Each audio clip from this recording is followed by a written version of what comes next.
What's going on, everybody? Welcome to another top 5 video. This is going to be a top 5 disappointments of the year. We got a lot of good movies this year, but we also had quite a few disappointing ones as well. And I'm going to be giving you the top 5 of 2018, plus a few honorable mentions along the way. Now, you're going to see a couple of titles that reappear from other lists. Like, if you see my top 5 worst and best, you're going to see probably a couple of them in this list. Don't know why I need to tell you that, but I just felt like I should tell you. But, what's my number 5? Well, like I just said, here's a reoccurring one. My number 5 is going to be Halloween 2018. Now, yes, I did love this movie. It was great. The Michael Myers was amazing, the brutality, but what was disappointing about this movie was what I complained about in my review up here was there was too much not Laurie and not Michael. Every time Laurie was not on the screen, every time Michael was not on the screen, and you had to stick with the piece of shit parents played by Judy Greer and the weird, I got peanut butter on my penis character. You just wanted to scream, where's Laurie? Bring her back. This movie has this weird subplot with Dr. Evil, Dr. Sartain, who puts on the mask and gets his head stomped out 1 minute later. What was that for? So he could be an Uber driver for Myers to bring him to Laurie? Because that was the only point. It was just so disappointing, those things in this movie. Like, everything was going so great that when something fucked up like that, in my opinion, it just made it more frustrating. Like, why? You were doing so good. Why is this shit happening? It's unnecessary. This movie inserted comedy, which makes sense because it was written by Danny McBride and 2 other people, Jeff Fadley or whatever, and David Gordon Green.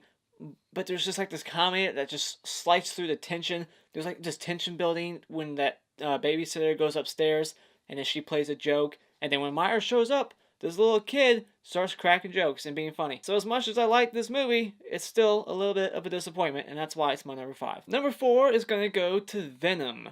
Now, I didn't have any expectations going into this movie because I'm not a Marvel DC guy, but I was still expecting something more mature. But this movie was not mature, it was corny. The third act in this movie, the big, climax where there was like that big battle between badass and badass, it was very short and it was like a minute long. They insert the idea that Venom's a pussy on his planet. He's a dork. He's like the dorky kid on his planet of Venom. And it's like, really? Like, he's supposed to be the most badass Marvel villain in all of Marvel, and you're inserting this idea that really, in his universe, he's just a little weirdo. And of course, another thing that irritated me about this movie was that I felt like it was ripping off Upgrade, my second favorite movie of the year, with the whole voice in the head and only he can hear it. I felt like that was a rip-off. But these movies came out within a few months of each other, so I don't know who ripped off who, but I'm going to be on Upgrade's side and say that Venom ripped them off. Even the villain in this movie, the villain against Venom, like the scientist, he is not a believable villain. He's not intimidating at all. It's like, it's not intimidating at all. He's supposed to be scary, right?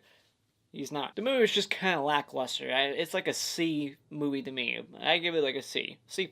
Number 3 is going to go to Overlord, the J.J. Abrams produced horror movie. This movie is not horror, and that's why it's a disappointment, alright? It's just not. This is a movie that was advertised as a World War II zombie horror movie, but instead what we got was a World War II action movie with some drama and 1 zombie in it. There's just this unexplained serum that turns people into zombies, and they inject people in this movie that are alive, and then they become superhumans. It's like a Marvel movie. The characters really aren't that interesting. There's some good action in this movie. This movie was fun, but I feel like I went into it with the wrong expectations, and that's why it ended up being just a big disappointment. The zombies' looks aren't interesting. The zombie that we do get in this movie just walks with like he has Tourette's or something, and that's all we get when it comes to zombies, because everybody else that turns into a quote-unquote zombie is actually still alive when they inject themselves. So this is just more of a World War II action movie with some hiding in an attic throughout most of the film. I mainly just enjoy the opening of this movie when they're in the plane and it gets shot. There's a cool camera shot with the guy that follows him all the way down to the ground, into the water. I enjoy that.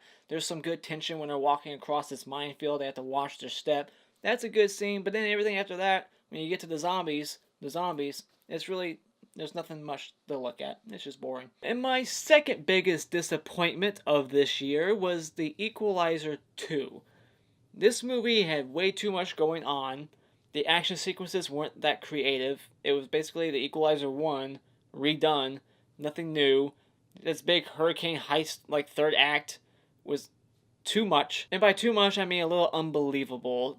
Like, they're making the Equalizer Superman in this movie. You got like 5 storylines going on. You got the old guy, you got the thug, you got the Uber, and you got the main bad guy, and this murder mystery going on. It's like, I don't know what to focus on. I was hyped for this movie, so that's why it's all the way up here on my list. And I was just expecting something more badass, but not too crazy badass. I don't like unrealistic badassness like this movie. I would have much preferred if this movie was just him doing Uber the whole time and fucking shit up. Like, just getting rid of bad Uber people, you know, I don't know, something like that. But instead, they just kept inserting way too many ideas.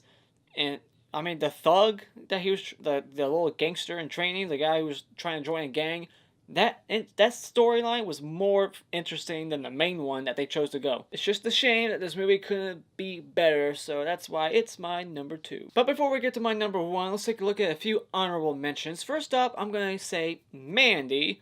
This is a movie that I'm not even sure if it came out this year. It might have came out last year, like film festivals or something. But this is a movie that was really, really hyped. People were like praising it, talking about its artistic style, its directing, how it's like a slow burn, and it's so amazing. And when I watched it, I just could not wait for it to be over. This movie bored the shit out of me, and it was terrible. But this movie, I don't even think it went to theaters, so that's why it's not on my top 5. I don't think it counts. If it went to theaters, it'd probably be on my top 5, but I don't think it did. Next up, we got Victor Crowley. I'm throwing a horror movie in here. I know this movie didn't make it to theaters because it's a low-budget horror movie, but I'm a big fan of the first 3, at least the first one, and the third one kind of. The second one, not so much. But this movie, I was looking forward to. I was hyped as fuck. I got the announcement that it was already made in August, and I had to wait till February for it to come out. That was the longest wait of my life, and when I finally got it, I was very disappointed in it. It's very low budget. The money obviously never went towards the special effects, because the special effects in this movie are terrible. I still enjoyed it, but there's quite a few unbearable moments in this movie, and that's why it's in my honorable mentions. And my third and final honorable mention will go to The Girl in the Spider's Web. Now, the only reason why it's on this list is because this movie is a Fede Alvarez movie, and he's an amazing director. He knows how to make a stylistic, beautiful movie. Don't Breathe. There's another one he made, Evil Dead remake. But this movie, it looks beautiful. It's stunning. It was definitely directed well. But the problem is the story and the characters, and I don't give a fuck. This is one of those movies where like the protagonist has like 1,000 things that just line up perfect for her, and nothing can go wrong. We got the cliche bad guy scenario where they just want to nuke the world, like in Mission Impossible, and it's just like, why? I don't know. We don't know shit. It's just a very, very, very, very, very cliche movie, and that's why it's a disappointment. But anyways, now it's time to go to my number 1. My number 1 disappointment of this year will go to The Meg. This movie was talked about for years. I remember always seeing it on, Google, like every once in a while there'd be like a news update. It's like, they're going to make a Meg movie. It's going to be The Meg, The Meg, The Meg. And it's going to actually hit theaters. It's not going to be a piece of shit sci-fi movie with cheap sci-fi effects. It's going to have Jason Statham in it now. And I was like, holy shit, Jason Statham fighting a huge shark. That could be awesome. But it's not. It's not at all. And then they released it in 3D. And there was like nothing that was 3D in this movie at all. I saw it in 3D so I can confirm it. Nothing flew at my face once. You got this giant ass shark. And they barely utilize it. They just barely show it. And then it shows up at the end, eats like 10 or 12 people, and that's it. You got this giant fucking shark, and it barely does any carnage. Jaws in the first movie kills almost the same amount of people as this Megalodon. That's embarrassing. It tries to create like this little love story between Jason Statham and this Asian woman, and it's like, it's not interesting at all. It's like he's playing the guy who like could give a shit less about her, but deep down he probably has feelings for her, but he's not gonna admit it. And she is like the same person. She's like, I like him, but I don't want to admit it. So you got this little daughter in between them that's trying to like hook him up, and it's fucking weird. It's stupid. But I already said enough about this movie in my reviews, so go check out those reviews if you want to know more of my thoughts. But those are just my initial thoughts. The CGI of the shark was amazing, but they didn't utilize the shark as well as they could have. And they didn't make it interesting. They could have made it more action-packed, more carnage. They boiled it down to PG-13 instead of R at the last minute because of money reasons. They gotta expand the audience, make sure more people can get in. It's bullshit. Parents can take their children in So, fuck PG-13, make it R. And those are my top 5 disappointments of this year, plus 3 honorable mentions. What are your top 5 disappointments of 2018? Let me know in the comments below. And as always, if you enjoyed this video at all, you can support it by clicking on this like button over here. And you can support this channel by clicking on my cartoon face in 5 seconds to see more. And until next time, auf Wiedersehen.